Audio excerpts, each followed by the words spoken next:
Look at York Minster. It's the kind of historic center that draws millions of people every year. Just a short walk away is Gillygate.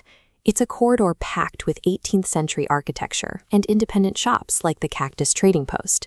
If you're looking for unique retail and heritage, this is exactly where you want to be. This map shows how tightly constrained the area actually is. You have medieval building plots running right up to the ancient city and St. Mary's Abbey walls.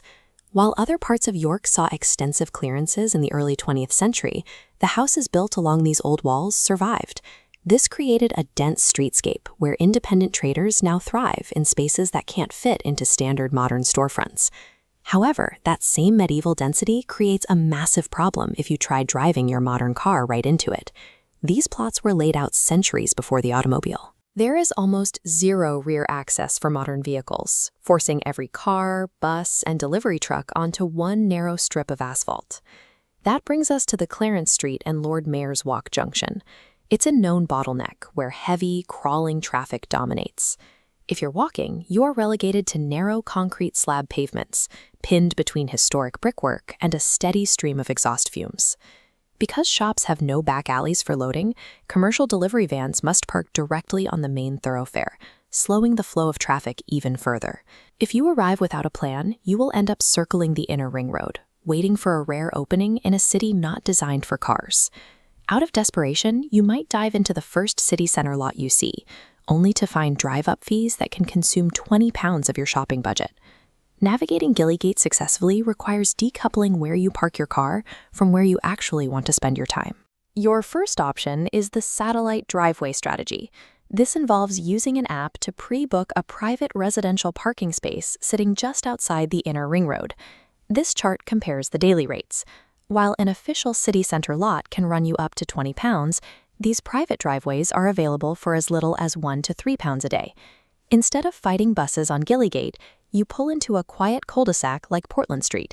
You get an arrival entirely away from commercial traffic. You do need to pay attention to the booking instructions. Many of these spaces are tucked into private courtyards or behind garages, where a standard GPS might misdirect you. The trade-off here is physical effort. You are committing to a 10 to 15-minute walk back to Gillygate, and you'll have to carry whatever you buy. But if you don't mind the steps, this strategy bypasses the traffic signals at the main junctions. You trade a short walk for zero driving friction and keep your money in your pocket. Your second option is the opposite approach, paying for dedicated multi-story or private spaces directly inside the city walls. Looking at this map of the conservation area, you can see how little land is available inside the walls. That scarcity drives the price up toward 20 pounds for a daily stay. For that premium, you get specific security features. Places like the Toft Green Private Flats or Piccadilly Car Park feature external CCTV, 24/7 coverage, and physical access bollards. This provides the closest possible access. You are guaranteed a flat stroll to the shops and the Minster in under 5 minutes. However, there is a penalty for this proximity. To access these inner wall spaces, you must drive your vehicle through the most congested zones in York.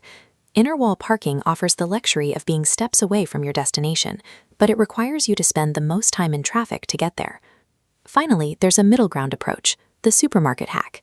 This involves utilizing large commercial lots at places like Asda Layerthorpe or Morrison's. Normally, these lots strictly enforce a 2-hour maximum stay. But by pre-booking through an app, you can override those signs and secure a legal, flat-rate spot for the entire day. These commercial lots offer specific physical advantages for larger vehicles. The parking bays are wide enough for estate cars and high-roof transit vans, avoiding the tight turns of residential streets. The primary restriction is that these are single-entry bookings. Once you pull your vehicle out of the lot, your session is over, and you cannot re-enter on the same booking. If you need to park a larger vehicle for a long stay, this strategy balances cost and convenience. You get a guaranteed right-size space without the anxiety of residential parking enforcement. So, with over 1,000 reservable spaces around Gillygate, how do you choose? It comes down to answering one question. What is your priority? Let's say you're the budget optimizer. You want to save your cash for lunch, and you don't mind a brisk walk. Your best move is to book a 1-pound satellite driveway on a street like Martin's Court or Burton Avenue. What if you're a family traveling in a large SUV, planning to spend a full 24 hours exploring the city? You should use the supermarket hack. You get space to open all your doors and pack your trunk without stressing over narrow medieval gaps. Finally, we have the mobility-conscious visitor. If you're carrying heavy goods or need to keep walking distances as short and flat as possible, you will want to absorb the cost of an inner wall premium space to secure that proximity to Gillygate. Identifying your specific visitor profile cuts through the noise. It immediately narrows the options down to the exact spot that works for you. If you take this route, time your arrival before 8 in the morning or after the evening rush to minimize your time sitting in traffic. Driving blindly toward Yorkminster often leads to high fees and wasted hours. But when you look at the data and reserve your parking spot in advance, your arrival becomes completely predictable. Using data to pre-book a space that fits your arrival profile effectively bypasses the Gillygate bottleneck, letting you focus on the heritage rather than the traffic.